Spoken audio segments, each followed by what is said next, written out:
piedra que se, porque dice, ¿tienes hambre? Sí, y esta piedra que se convierte en pan. Si eres hijo de Dios, y esta piedra que se convierte en pan. Y Jesús, como excelente hijo de Dios, dice, escrito está. Porque los hijos de Dios deben conocer las escrituras, especialmente en este tipo de que hay tanta confusión. Algunos piensan que ven un TikTok de un predicador, ya eso es suficiente. Hay que ver si está en base a lo que está escrito en la Biblia. Entonces, porque ahora están saliendo falsos para predicar. Entonces, le dice, si eres hijo de Dios, di a esta piedra que se convierta en pan. Y después le dice, escrito está. No solo de pan vivirá el hombre, sino de toda palabra que sale de la boca de Dios. Entonces, el diablo lleva a Jesús a un monte alto y le dice, mira los reinos de la tierra y su gloria. Pero la palabra gloria, si nos vamos al original hebreo, significa riqueza en ese campo, riqueza. Y le dice, a mí me fue entregada esa regla. Y si tú te postras y me adoras por un momento, porque si la aprietas se desafloja. todo se va para adelante. ahora no, el diablo le dice, mira los reinos de la tierra y su riqueza. Cuando usted ve en Mateo 6, cuando dice, mirad las flores del campo, dijo Jesús, que no hilan ni flejen, y vuestro padre y aún Salomón con toda su gloria se pudo vestir como una reina. Cuando Jesús dijo ni aún Salomón con toda su gloria, estaba diciendo ni aún Salomón con toda la riqueza, porque no ha habido en la tierra hombre más rico que Salomón. Era la misma palabra que el diablo utiliza, mira los reinos de la tierra y su gloria, su riqueza. Dice el diablo, a mí me puede entregar y a quien yo quiero se lo doy. Le pregunto, ¿el diablo estaba diciendo una verdad o estaba diciendo una mentira? ¿Qué creen? Cuando dijo, le dice a Jesús, mira los reinos de la tierra y su riqueza, a mí me puede entregar, y a quien yo quiero se la doy, y si tú te postras y me adoras, te lo entrego a ti. ¿Estaba diciendo verdad o estaba diciendo mentira de que él era el dueño? ¿Qué creen? ¿Sabe qué estaba diciendo? Una verdad. Porque cuando Adán peca, juntamente con su mujer, son expulsados del huerto y Dios maldijo a la tierra y dijo, maldita será la tierra por tu causa. Estoy hablando del capítulo 3 de Génesis. Dice, maldita será la tierra por tu causa y ganarás el pan con el sudor de tu frente y la tierra no te devolverá tu fuerza. Cardos, dice una versión, espinos, dice otra versión, abrojos, dice otra versión, te devolverá. Maldición. El diablo se apoderó de todo lo que Dios había hecho. Entonces el diablo estaba diciendo una verdad, a mí me fue entregado. ¿Quién se la entregó? A Adán, a través del pecado de desobediencia a la palabra. Lo que el diablo no sabía es que estaba diciéndole al que le iba a quitar todo para devolvernos a nosotros. Porque si usted lee Colosenses 2:14, dice así: Cristo anuló el acta de los decretos que había en contra nuestra, que nos era contraria, la quitó de en medio, la clavó en la cruz y despojando a los principados y a las potestades, los exhibió públicamente, triunfando sobre ellos en la cruz. Lo que el diablo no sabía era que le estaba ofreciendo la tierra y toda la gloria al que se la iba a quitar para darnos a nosotros. Por eso dice la Escritura que Dios nos bendijo con toda bendición en lugares celestiales juntamente con Cristo. Entonces, eso era una verdad, porque el diablo así trabaja, dice verdad, mentira, se lo voy a explicar mejor. En el capítulo 3 de Génesis se le aparece a la mujer y le dice, oigan lo que dijo el diablo, con que Dios, lo puede leer en el capítulo 3, con que Dios era una verdad absoluta, porque Dios existe. Entonces comenzó como una verdad, con que Dios, verdad absoluta, les ha dicho, ¿verdad?, que no coman de todos los frutos de los árboles. Mentira. Eso lo había dicho, no coman del fruto del árbol de la ciencia del bien y del mal. Pero no que como empieza con una verdad y luego mete una mentira. Y entonces la mujer, no, sí podemos comer de todos los frutos. Dios lo que dijo que no comiéramos es del fruto del árbol de la ciencia del bien y del mal. Y mire el error de la mujer, porque dijo, no comeréis ni le tocaréis. Tocar no había dicho Dios, Dios dijo comer. Entonces viene el diablo y dice, no morirán, mentira, sino que sus ojos serán abiertos, verdad. Y dijo, y serán como Dios, mentira. O sea, el diablo siempre usa engaños y por eso es que yo les aconsejo a las jovencitas que tengan cuidado cuando aparece un enamorado, un novio. Tienen que ser un buen cristiano con frutos de cristiano, porque se empiezan a envolver con verdades y mentiras. Entonces cayeron y el diablo se apropió. Por eso es que dice la Biblia que Satanás es el príncipe de este mundo. Entonces estaba diciendo una verdad. Y Jesús dijo, al Señor tu Dios adorarás y solo al que te postrarás. Entonces el diablo lo lleva al pináculo del templo y luego le dice, si eres hijo, otra vez, tocando la identidad, si eres hijo de Dios, lánzate de aquí para abajo, échate de aquí para abajo, porque está escrito, dijo el diablo. O sea, el diablo sabe la Biblia. Dijo, porque está escrito, enviará sus ángeles cerca de ti para que te lleven en sus manos y tu pie no tropiece en piedra. Pero el diablo no le dijo lo que dice, estaba hablando del Salmo 91, pero no le dijo lo que dice antes ni lo que dice después, porque no le convenía. Porque después dice, enviarán sus ángeles cerca de ti para que te guarden en todos tus caminos, para que tu pie no tropiece en piedra, y sobre el león y el asno, o sea, la serpiente, pisarás. Hollarás al cachorro del león y al dragón. En Apocalipsis dice que el diablo es la serpiente y es el dragón. Apocalipsis 20. Entonces Jesús dijo, escrito está, al Señor tu Dios no tendrás. O sea, Jesús tenía una identidad firme de hijo de Dios. Satanás lo que quiere destruir es la identidad de hijo. Y en la tarde les cuento por qué, porque me quiero pasar a otro pasaje. Entonces, ¿cómo es que el diablo logra destruir nuestra identidad? ¿Saben cómo? Desde el momento de nuestra concepción. Porque de repente dice la novia, porque fue concilió en fornicación, o dice la esposa, estoy embarazada. Entonces viene el papá y dice, ojalá que sea, o lo primero que dice es, ¿cómo? ¿Estás embarazada? No, yo no reconozco ese hijo. Y ya el bebé, desde que es un embrión es como un frijol, ni siquiera es el frijolito que aparece, sino que es la unión del esperma y el óvulo. O sea, no tiene forma todavía el embrión. Y el rey David dijo, mi embrión vieron tus ojos, porque tú formaste mis entrañas, tú me hiciste en el vientre de mi madre. O sea que Dios nos ha visto desde antes de que tuviéramos una forma, de que fuéramos un feto, un embrión. Entonces, desde ahí, en el momento de la concepción, por ejemplo, desde antes de la concepción, yo no sé por qué muchas chicas dicen, yo no quiero tener hijos, o tal vez por el ejemplo de su casa, yo no quiero tener hijos, o yo solo quiero tener hijas, no quiero tener hijos varones porque como fastidio, y le nacen solo varones. Ya hubo una palabra que afectó la identidad de ese ser que va a ser formado.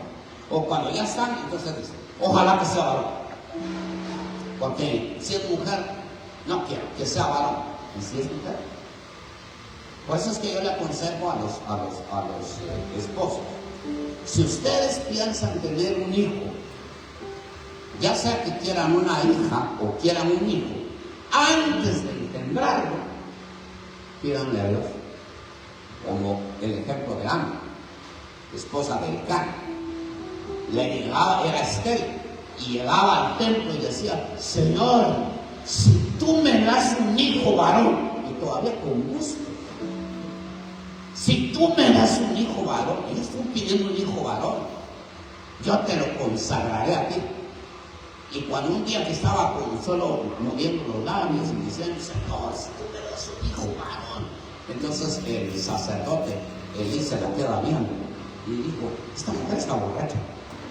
Entonces se acerca enojado el sacerdote y le dice a la mujer: dijera tu vino y vete a tu casa. Entonces dice: yo no estoy borracho, yo no estoy ebrio, yo lo que estoy es triste, estoy pidiéndole a Dios un hijo. Y entonces le cuenta la historia. Entonces le dice el sacerdote: vete a tu casa y Dios te conceda las peticiones de tu corazón. Y entonces cuando se fue a su casa y se acostó con su marido, Dios hizo el milagro y le concedió un hijo varón. ¿Quién fue? Samuel, un sacerdote y un profeta excelente, Samuel, pero lo pidió antes. Pero algunos dicen: ojalá que sea mujer. ¿Y si es hombre? ¿Saben qué daña ahí? La identidad. Y usted dirá: bueno, pero eso no puede ser posible porque se está dentro del vientre. Pues dentro del vientre se recibe ministración. Te doy un ejemplo. Elizabeth, prima de María, la mamá de Jesús, tenía un bebé de 6 meses, porque esa era la diferencia. Cuando el Espíritu Santo cubrió con su sombra a la Virgen María y quedó engendrada de Jesús, entonces ella, si usted puede leer la Biblia, se va a las montañas, porque su prima Elizabeth vivía en las montañas, se va a las montañas, y cuando se saludan las dos mujeres: hola prima, ¿qué tal primita? Y cuando se dice que Juan el Bautista saltó dentro del vientre, y la mamá y el bebé fueron llenos del Espíritu Santo. O sea, desde el vientre. Por eso es que muchos dudan de su identidad por las palabras que fueron habladas. Imagínense que una mujer se case con un hombre alcohólico y embarazada la insulta, el bebé recibe todo eso. Antes, yo no sé si es cierto o no es cierto, pero antes decían las mamás que cuando decían la gente que cuando las mamás se enojaban y tenían bebés que estaban dándoles de mamar, y cuando las mamás se enojaban, los bebés a la hora de defecar, defecaban verde. Y decían que es la bilis, la cólera que tuvo la mamá. Yo no sé si es cierto o no, pero de que son ministrados desde que están dentro del vientre, eso es cierto. Ahora la ciencia está comprobando que la Biblia tiene la razón. Entonces, ¿qué palabras hablar? Por ejemplo, tuve la oportunidad de ministrar a un hombre que constantemente se asfixiaba, se ahogaba con su saliva, o con agua, o con comida. Y él tenía pánico incluso a tener saliva, porque se le trababa la saliva y empezaba a asfixiarse. ¿Y qué si el Señor me reveló?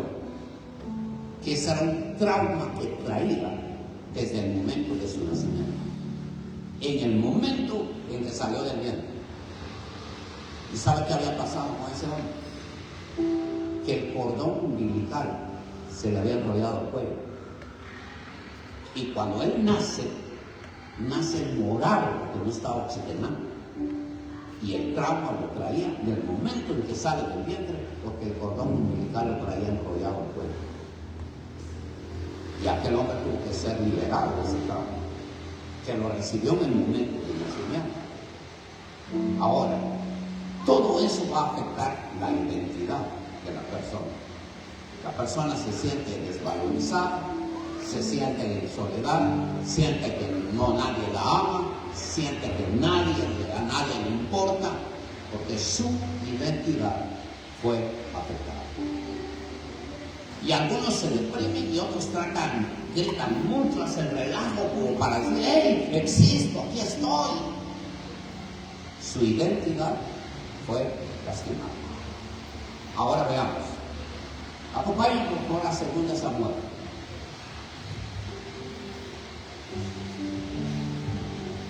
Y acuérdense de la expresión del diablo. Si eres hijo,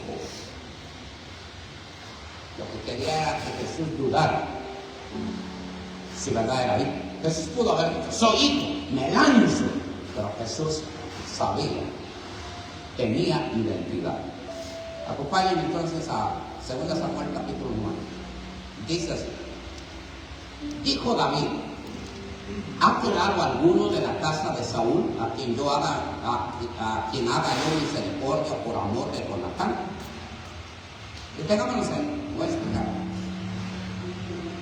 Cuando Saúl desobedeció, cuando Dios le dijo marcha contra Amalek y acaba con todo, no dejes uno solo vivo, ni de humanos, ni de animales, ni de nada, acabe, porque voy a cobrar venganza de lo que Amalek le hizo a mi pueblo cuando salieron de la esclavitud de Egipto.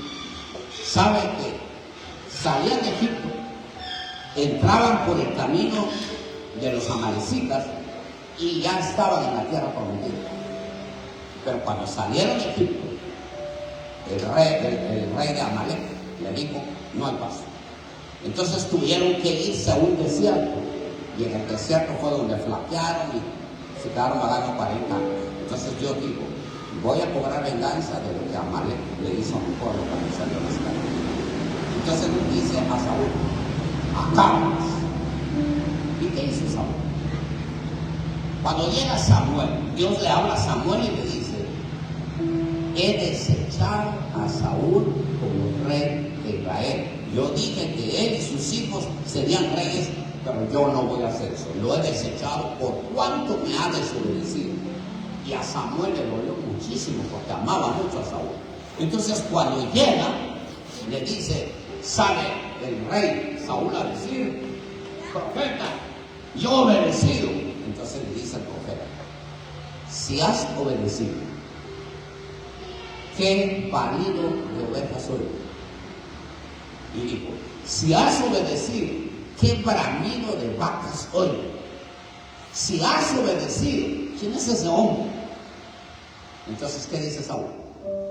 Ese hombre es el rey de Amalek. Imagínense, ni siquiera era el rey al que le había dejado vivo. Y dijo, y las vacas y las ovejas eran lo más gordo del ganado que tenían para ofrecer sacrificio a Dios. Entonces dice el profeta, ¿se agrada a Dios acaso de los sacrificios más que del obedecer? El obedecer es mejor que todos los sacrificios. Y luego dice, porque como pecado de hechicería es la rebelión. Y muchas veces nosotros los pastores tenemos brujos y tenemos brujas ministrando en el altar del Señor. ¿Por qué? Porque son rebeldes. ¿Por qué? Porque son desobedientes.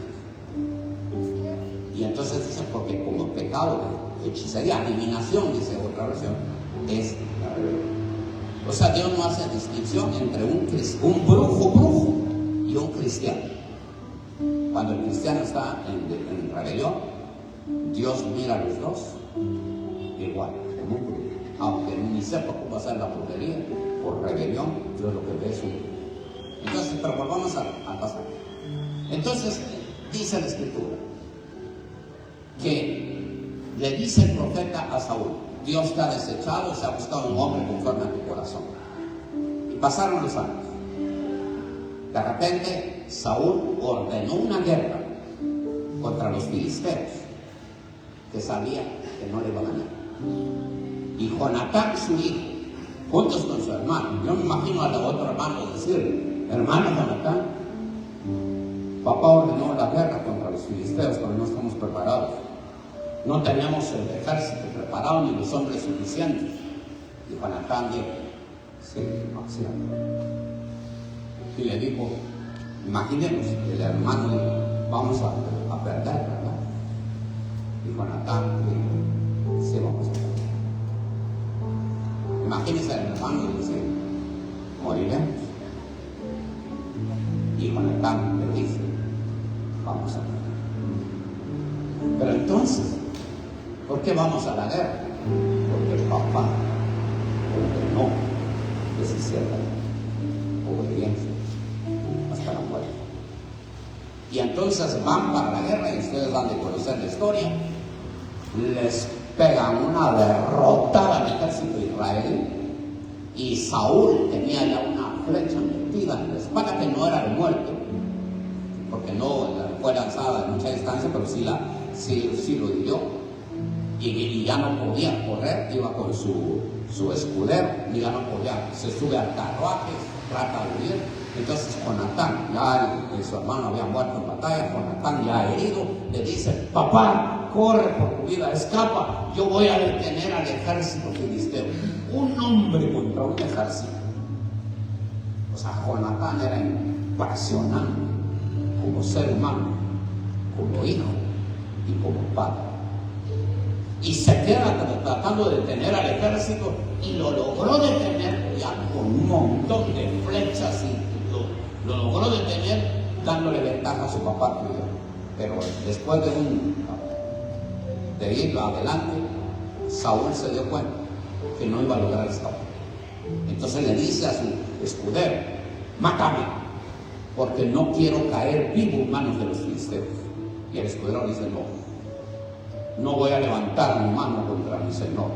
Entonces le dice, sostén la espada. Entonces sostuvo la espada, y Saúl se clavó en la espada, se suicidó. ¿Y saben por qué? Porque en el capítulo 16 de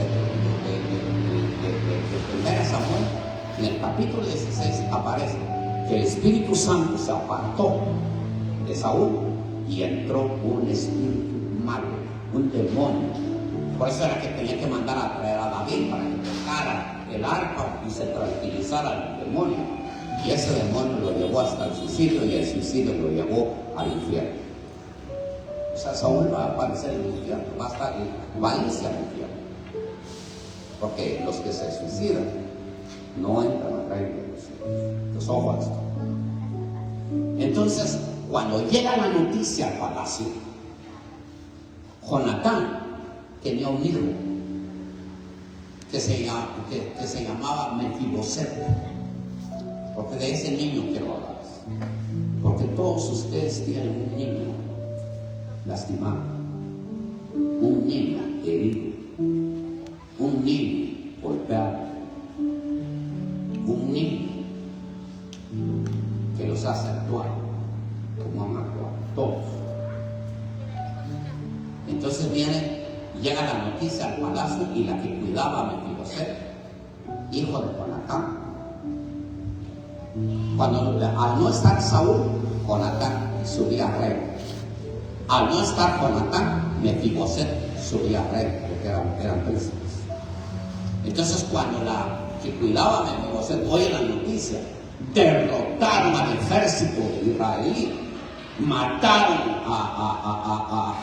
al tío de Mefiboset, mataron a su padre, mataron a su abuelo. Entonces la muchacha entra en pánico, agarra una manta y lo envuelve, pero no lo envolvió bien. Y para salir huyendo, ¿por qué? Porque la muchacha sabe que el rey filisteo iba a buscar a los descendientes y matarlos para que no reclamaran la corona. Entonces la muchacha envuelve en unos trapos a Mefiboset. Estaba tan angustiada porque sabía que lo iban a llegar a matar. Lo envuelve, y a la hora de salir corriendo, el niño se desafa, y el niño cae parado, y se le fracturaron los dos tobillos. Y no hubo atención médica. La muchacha sale corriendo y lo lleva a un lugar que es llamado Lo-Debar. Lo-Debar. ¿Sabe qué significa Lo-Debar? Lo, traducido al castellano, de hebreo al castellano, Lo significa no. Debar significa comunicación. O sea, no comunicación. Muchos de ustedes ni siquiera tienen comunicación con su papá. Tal vez llegarán buenos días. Ya está ahí. ¿Por qué? Porque su papá siempre fue un ogro, o porque su papá nunca tuvo tiempo. Y eso va dañando la identidad. Lo debate, no comunicación.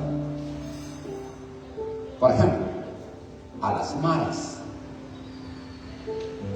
se les conoce, y sabe que las maras, de repente aparece un joven o un niño y aparece un mareo. ¿No sé qué es? Estoy hablando de cómo se empezaron a formar, porque ahora los amenazan. No sé qué es. No, es que mi papá no me quiere, o mi mamá no me quiere. Mi papá me daba el cuerazo a cada rato. Entonces dice, únete a la mara. Aquí somos hermanos todos. Y por eso es que Mara, jamás digan ustedes esto, porque en la iglesia, hace años, los del Ministerio de Alabanza, de repente yo encuentro a uno de los Ministerios de Alabanza, le digo, ¿a dónde vas? Con la Mara de Alabanza. Nunca más vos vas a decir eso. Porque ¿qué significa Mara? Cuando Israel salió de la esclavitud, en el desierto necesitaban agua y encontraron un oasis que tenía agua. Y cuando se inclinaron para beber, la escoba y dice, esta agua es envenenada, será veneno. Si ellos hubieran tomado esa agua, se mueren. Y entonces le pusieron a ese lugar Mara. Significa amargura. Eso significa Mara, amargura. Espero que nadie de aquí de la chica se llame Mara, porque yo conozco a una chica que su papá, como está en la Biblia, Mara, bonito, pónganle Mara. Conozco a la hija de un licenciado, que es el medio que iba a la iglesia, la esposa se iba a la iglesia. Cuando nace su hija, le puso Ana, pero empezó a tener un montón de problemas en la adolescencia y todo. Y un día llega a mi oficina, el pastor, que necesito que ore por mí, y me cuenta todo lo que le está pasando. Y cuando Dios me dice, pregúntale cómo se llama, y le dije, ¿cómo te llamas? Ana. Entonces le dije, ¿cómo se llama Ana? Bonito nombre. Y me dice Dios, pregúntale por su segundo nombre. Y le digo, ¿tienes un solo nombre o tienes dos nombres? Dos. ¿Cuál es tu segundo nombre? No me gusta decirlo. No, dime cuál es tu segundo nombre, porque viniste para administración. ¿Cuál es tu segundo nombre? Y me dijo que se llamaba Ana Jezabel.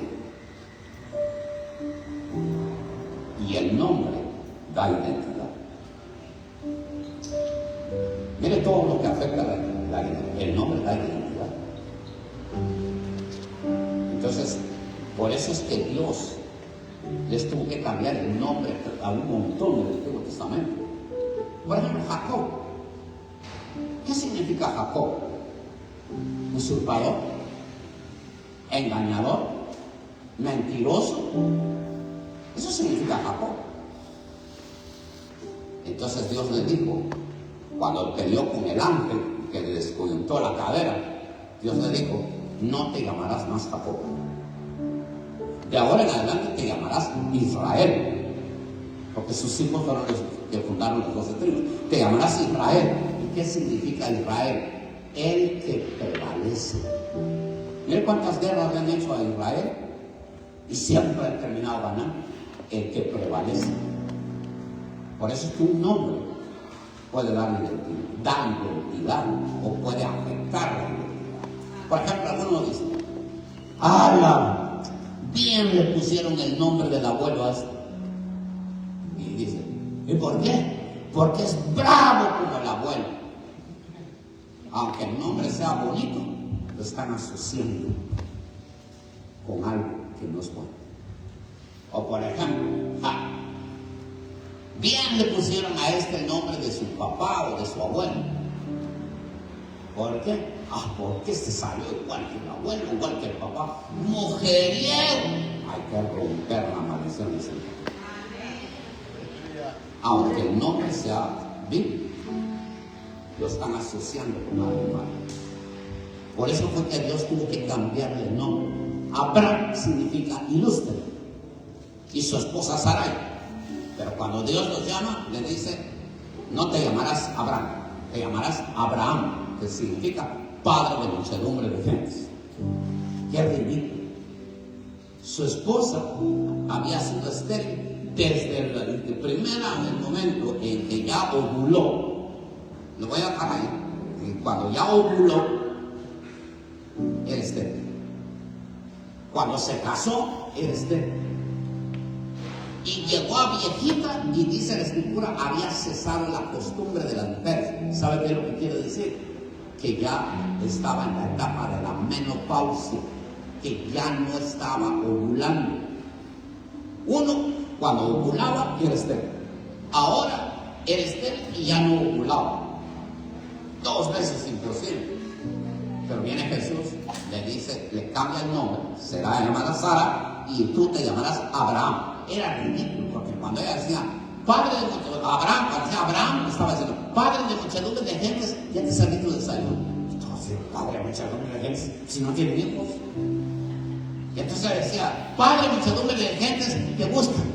Y la gente decía padre de muchedumbre de gentes, si no tienen hijos. Pero ¿por qué Dios hacía eso? ¿Saben por qué? Para, uno, darle identidad. Y 2, porque Dios llama las cosas que no son como si fuesen. ¿Lo ha leído en la escritura? Porque antes de que las cosas sean, hay que nombrarlas. Por ejemplo, cuando Dios ve el planeta Tierra, vio que la Tierra estaba en tinieblas. Entonces lo que Dios vio fue las tinieblas. Entonces antes de lo que no había era luz. Entonces antes de que existiera la luz, Dios la llamó. Dijo, sea la luz. Y en segundo lugar, aparece la luz. Después dijo Dios, cuando ya vio que el agua cubría toda la tierra, entonces Dios habló, sepárense las aguas. Se separaron. Mares, seca, tierra, las llamó. Y si a ti te pusieron un nombre, todo el tiempo que te llaman, te están maldiciendo. Por ejemplo, a esta chica, todo el tiempo que decían Jezabel, la estaban maldiciendo. Por supuesto, no se fue al RENAP, ahora al que es RENAP, no se fue a cambiar el nombre, pero sí oramos para que se rompiera la maldición y la influencia de ese nombre. Ahora ojo a esto. Entonces, volviendo a la historia, la muchacha sale corriendo con Mefiboset, pero Mefiboset ya llevaba fracturados los 2 tobillos. O sea, los 2 tobillos se lograron. No tuvo acceso a médicos.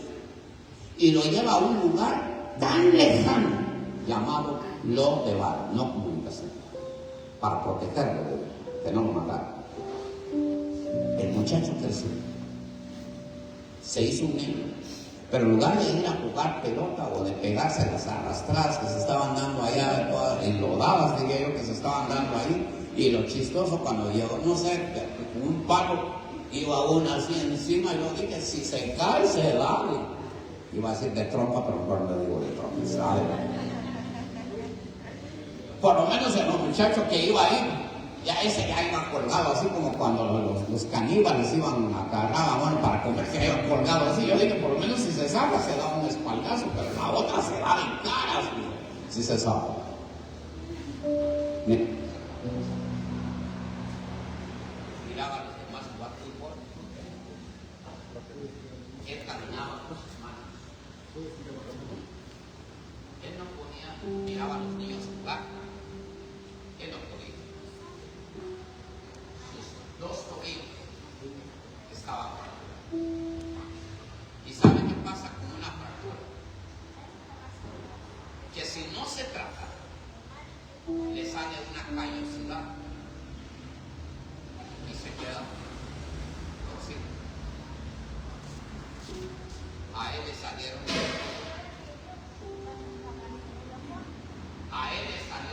callosidad.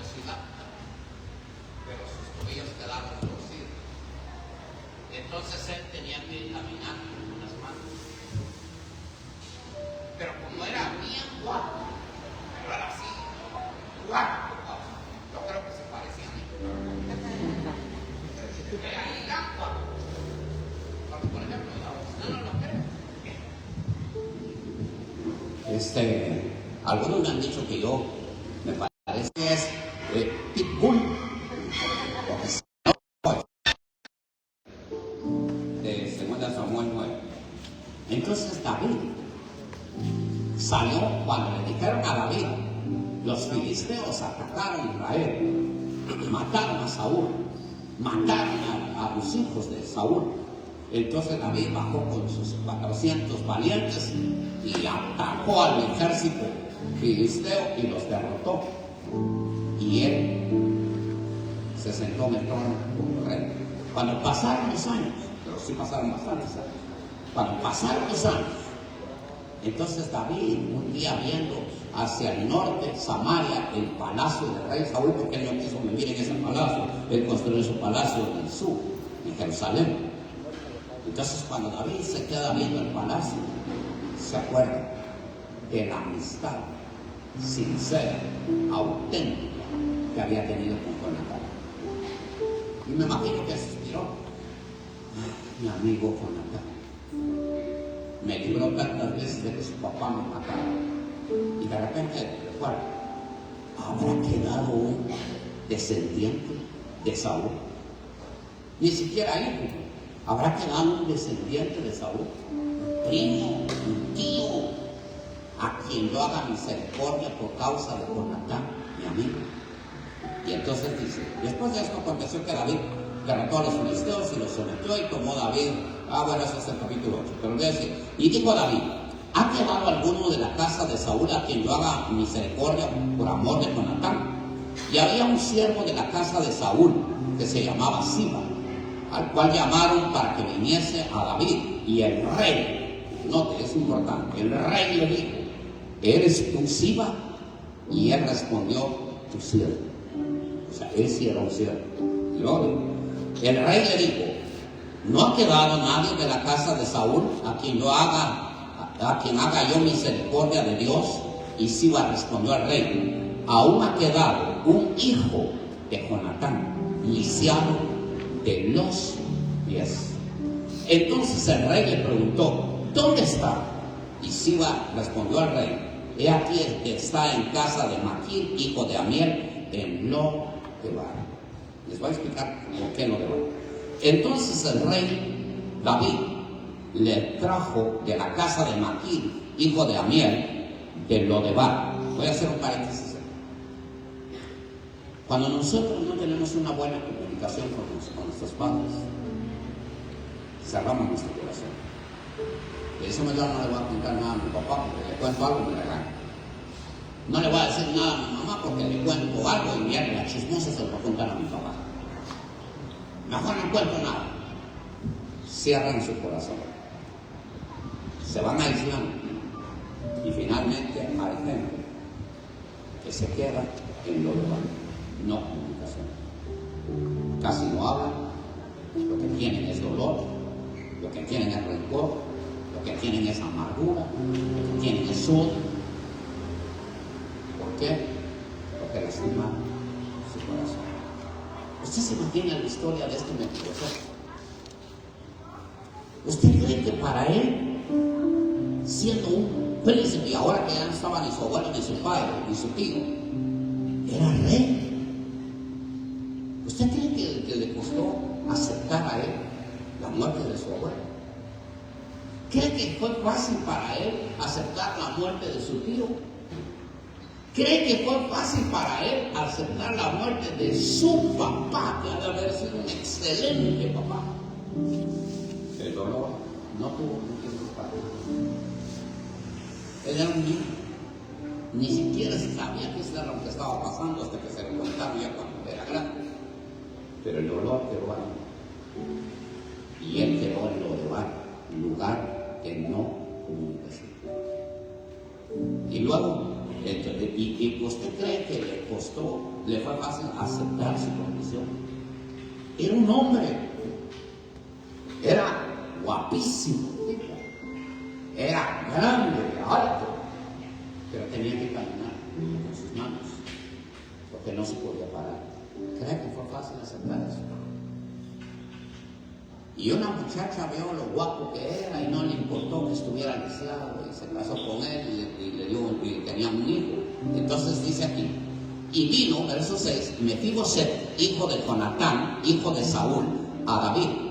Ahora mire lo que hizo. Y se postró sobre su rostro e hizo reverencia. Y dijo David, Mefiboset, y él respondió, he aquí tu siervo.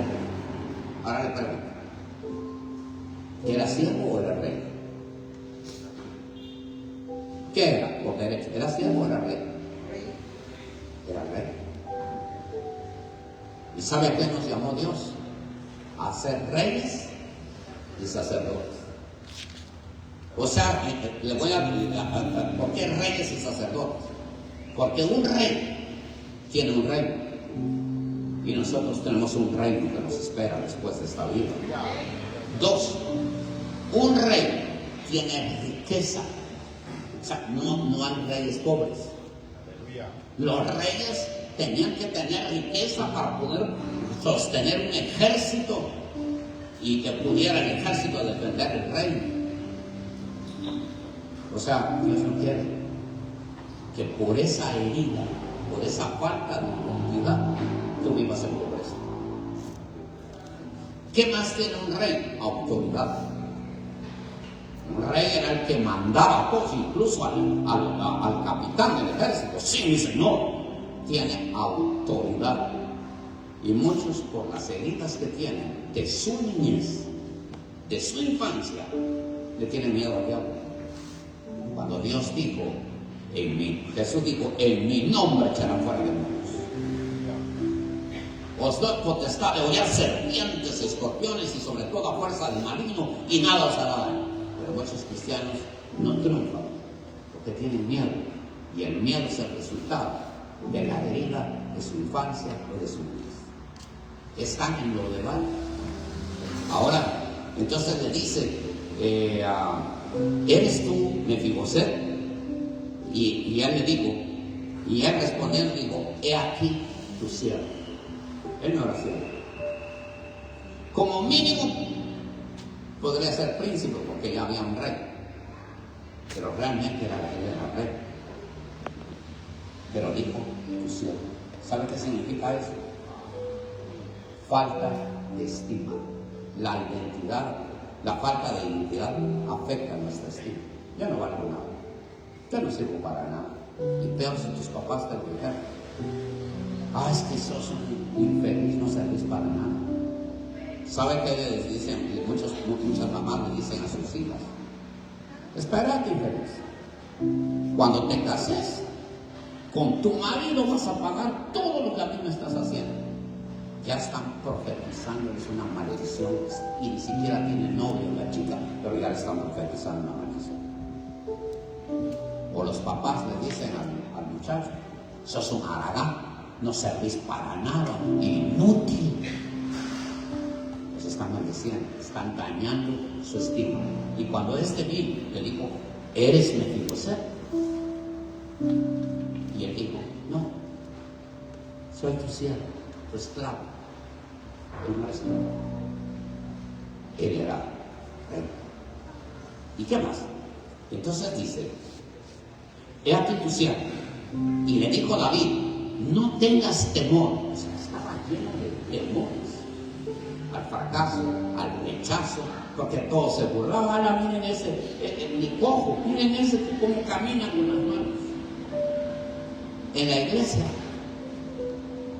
esto por favor no lo vayan a contar, pero en la iglesia está llegando una mamá con su hija, pero su hija se quedó de este tamaño, chiquita, y camina un poquito torcida, no creció. Y ella decidió colaborar con la iglesia como maestra de niños. ¿Y cómo me dolió?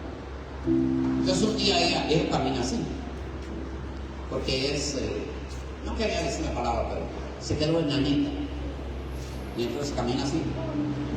y ver a una de las niñas de la muñequis que la vio pasar y no se dio cuenta que yo estaba ahí, la vio pasar y después la niña empieza a caminar así, burlándose de ella. ¿Para usted qué cree que a ella no le lastimó esa boca? Una niña. Cuando la veo pasar, después bueno, yo solo me puse a orar. Yo dije, ella conoce su condición. Y que una niña, ya un poquito casi de su altura, se burla de ella. ¿Cómo cree que se sentía este muchacho? No tuvo una niñez normal. Ahora no. Y entonces le dice, aquí tu siervo. Y le dice a David, no tengas temor, porque yo a la verdad haré contigo misericordia por amor de Jonatán, tu padre. Y ojo lo que le dijo. Y te devolveré todas las tierras de Saúl, tu padre, o sea, tu abuelo, y tú comerás siempre a mi mesa. O sea, lo que estaba diciendo es, ¿ves aquel palacio que está en Samaria, en el norte? Entonces el Mefiboset, al haber dicho, sí, ese era el palacio de tu abuelo, que por derecho le correspondía a tu padre. Y ese palacio está vacío. Y todas las tierras que hay alrededor eran de tu abuelo, que le tocaba por herencia a tu papá. Yo te las voy a devolver. ¿Sabe qué me dijo Dios? Que les quería restituir todo aquello que por derecho les fue quitado. Su dignidad, su estima, su bendición, Dios se los va a restituir. Entonces le dice, y te devolveré todas las tierras de Saúl tu padre, y tú comerás siempre a mi mesa. Ahora ojo lo que dijo. Y él inclinándose dijo, o sea, Mefiboset, dijo, ¿quién es tu siervo para que mires a un perro? Déjamela. Mire cuán dañada estaba su estima y su identidad. Que cuando le preguntó, ¿eres tú Mefiboset? Dijo, no, soy tu esclavo. ¿Y qué podía haber peor que un esclavo? Un perro. Un chucho de la calle, porque ni siquiera era un perro de la casa, ¿no? Un chucho de la calle. Entonces cuando le dicen, ¿quién es? Y dice, inclinándose dijo, ¿quién es tu siervo? Otra vez volvió a decir, soy esclavo. Tú no puedes seguir siendo esclavo del dolor que tienes. Tú no puedes seguir siendo esclavo del sufrimiento. No puedes seguir siendo esclavo de la pobreza. No puedes seguir siendo esclavo del odio, del rencor, del resentimiento. No puedes seguir siendo esclavo de tu pasado. Porque vuelve a decir otra vez, ¿quién es tu siervo? O sea, la segunda vez vuelve a decir, ¿quién es tu esclavo? Y no era un esclavo. Y luego dice, ¿quién hay más bajo que un esclavo? ¿Para qué? Para que mires a lo voy a usar un guatemalteco, para que mires a un chucho de la calle. Bajó más su estima. ¿Y qué hay peor que un perro? ¿Sabe qué es peor que un perro? El perro muerto. La peste. Ahí en Shela está la escuela de comercio, la ENA, la escuela de peritos contadores. Entonces, cuando yo iba a la iglesia para que trabajé 13 años como pastor asociado, yo pasaba frente a la ENA. Y ahí hay una avenida y ahí se lleva la vía. Entonces pasó un carro, horas antes, pasó un carro, le atropelló un perro y el perro ladrando. Entonces alguien lo quitó del asfalto y lo puso en la riada, justo donde yo daba la vuelta. Entonces me quedo viendo al perro, tenía sangre fresca. Paso al otro día por ahí y miro que la sangre se había secado. Paso al otro día por ahí y vi que el perro estaba más gordito. Paso al cuarto día por ahí, ya estaba bien gordo. Y yo, ¿cómo hará para comer si está muerto? Paso al otro día. El día ese, y como yo llevaba los vidrios abajo, cuando voy sintiendo el olor, subo los vidrios, pero el olor ya se había metido al campo. Tenía ganas de vomitar, apestaba. ¿Y qué dice mi esposa? Cuando le dice, ¿quién es tu siervo? Esclavo. Para que mires a un perro, se rebajó. Y luego, ¿qué hay peor que un perro? Un perro muerto. Hediondo, apestoso. Eso era lo que él quería. Para que mires a un, verso 8, a un perro muerto como yo.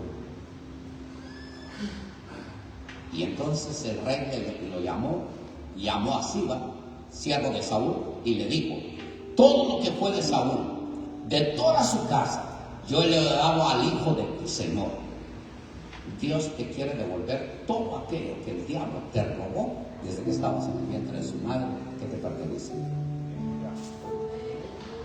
Tal vez tú quisiste una bicicleta. Y tal vez tu papá mentiroso, tu mamá te dijo, si ganas el año, te doy el regalo de la bicicleta. Y ustedes se esforzaron para estudiar y ganaron el año. Pero todavía el día de hoy siguen esperando la bicicleta que no hay. ¿Usted cree que eso no las tiene? Pero Dios dice, te voy a devolver, te voy a bendecir. Y usted dirá hoy día, o por ejemplo, tal vez cuando usted era chiquito quería un andador, porque miraba que otros bebés andaban en andadores. Y usted no tenía el andador, usted tenía que gatear y miraba el andador, era el carrito de los niños. Pero ese andador nunca llegó. Entonces Dios dice, yo te voy a devolver. Sería ridículo que hoy Dios a usted a estas alturas le diera un andador. Imagínense llegando en el andador. Obvio que Dios no le va a dar un andador. Dios lo que le va a dar es un vehículo. Porque hay una promesa, os restituiré lo que comió el saltón, la oruga, el revoltón, mi gran ejército que envié contra ustedes, y ustedes saltarán como becerros de la manada y se comerán, se saciarán y nunca jamás volverán a estar tristes. Esa fue una promesa que Dios que profetizó Joel, y nunca jamás volverán a estar tristes. Y sabe, cuando Dios restituye, lo mínimo que Dios restituye es el doble de lo que le quitaron. Es el doble, lo mínimo. Por ejemplo, si a usted le robaron 1000 quetzales, Dios les va a devolver 2000. Porque dice, os restituiré lo que comió el saltón la oruga. Pero a veces, por ejemplo, cuando Nabucodonosor vio sus jardines colgantes de Babilonia y dijo, no soy yo el gran Nabucodonosor que hizo todo esto, se llenó de orgullo y en ese momento se encorvó y empezó a caminar sobre 4 patas y no fueron las tortugas ni ya mutantes adolescentes los primeros mutantes. Fue Nabucodonosor. ¿Por qué digo eso? Porque empezó a caminar sobre 4 patas. Dice que le salieron las uñas, le crecieron como garras de águila. Entonces, ¿qué? ¿Era un humano? Habitaba entre las bestias del campo. ¿Era una bestia? ¿Era un águila? Y comía zacate. Entonces, ¿qué era? ¿Un buey? ¿Qué era realmente? Y le creció el pelo, dice, en todo el cuerpo. Entonces, ¿qué era realmente? Pero un día, esa bestia, ese mutante, de repente, como no podía hacer esto, de repente ha hecho esto y mira al cielo y se arrepintió de la soberbia. ¿Y sabe qué dice la historia? Yo tengo un mensaje de eso, pero hoy no lo voy a predicar.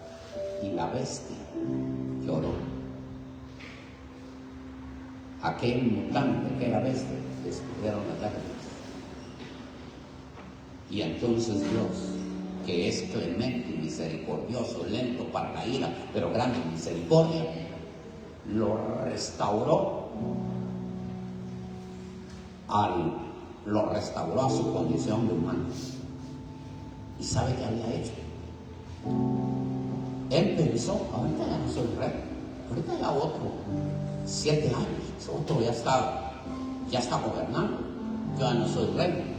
¿Y qué? Si cuando llega a Babilonia y llega al palacio, nadie había ocupado el trono, porque Dios se lo tenía guardado para él.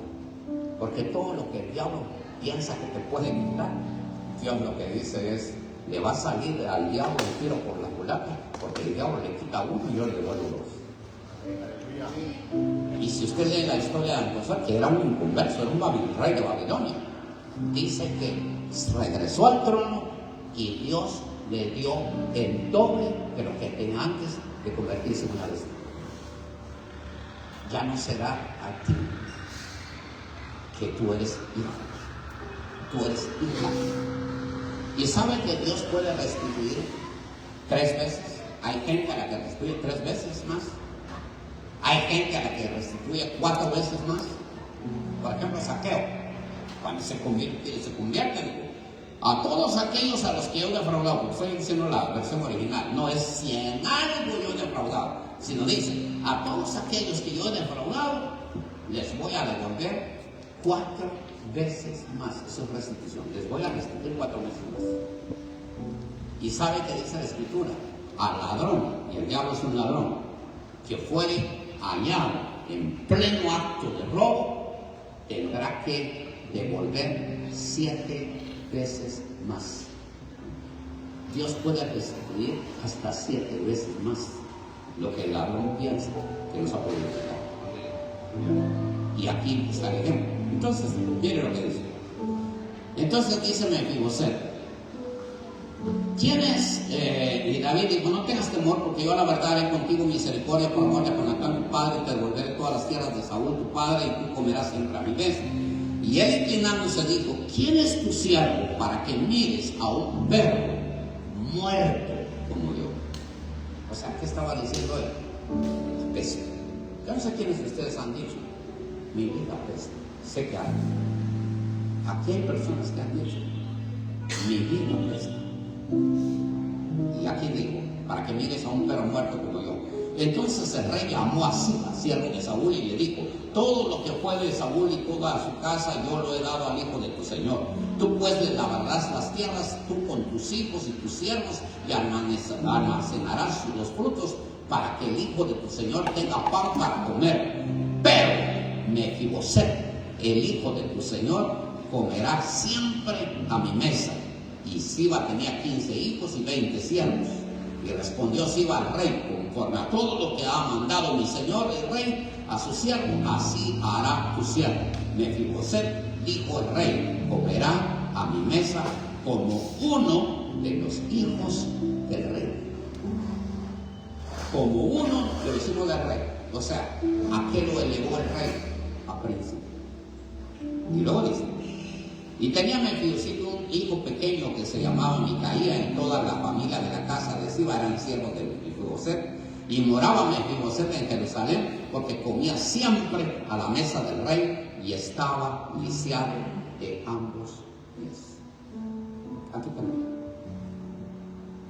Yo me imagino que cuando llegó al palacio, Siba lo traía cargando, porque él no podía caminar. Y después lo bajó en la entrada del palacio. Yo no sé por qué me imagino a los guardias que estaban ahí cuando tienen que hacer esto, viendo un despojo humano. Yo me imagino que el guardia le dijo al otro y al otro, lo despreciaron. Y luego, cuando se abre el portón, aquel entra caminando, las manos arrastradas. Y cuando se para delante del rey, dice, soy un siervo, soy un esclavo, soy un perro que apesta, un perro muerto.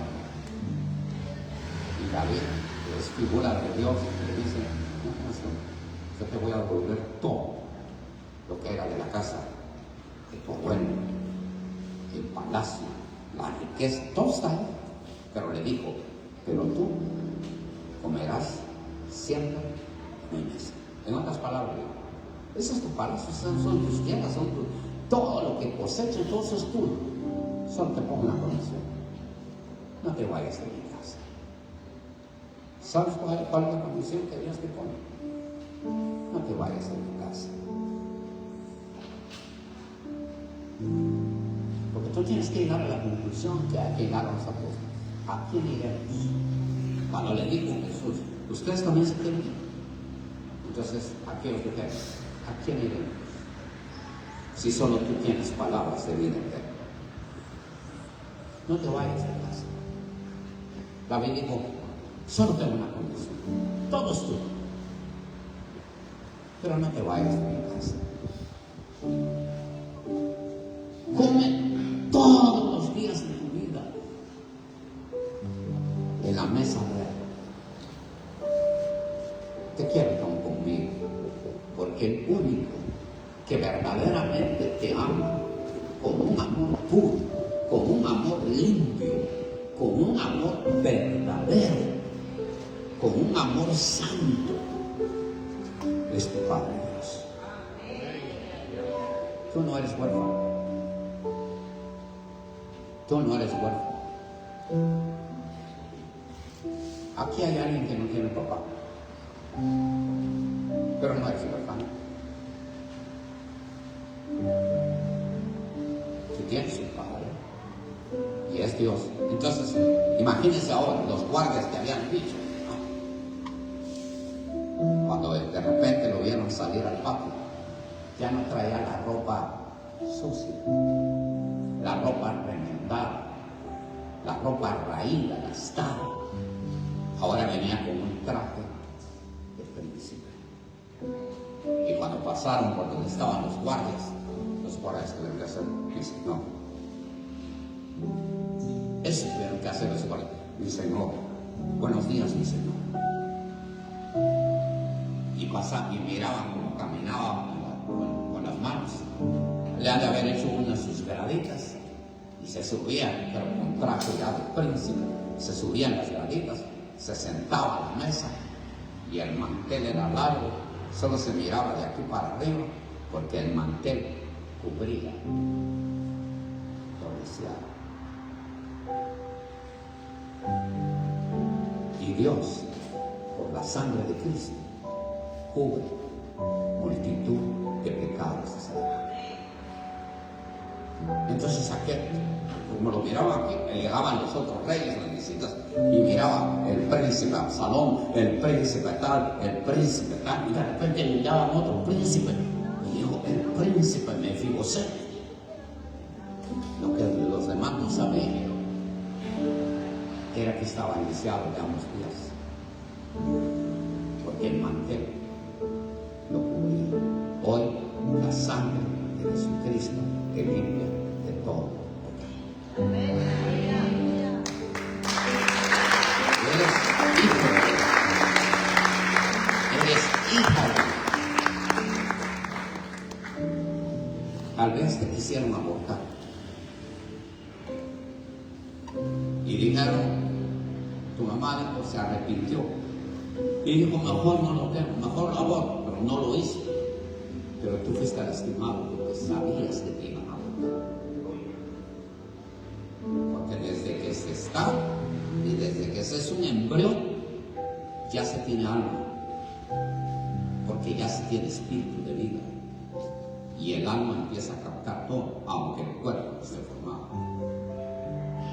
Pero Dios hoy quiere devolverte la identidad de hijo y de hija, porque la necesitas. Quiero pedirles que se pongan de pie y que pasen aquí al frente todos los que quieran pasar para ser ministrados. Pasen aquí al frente.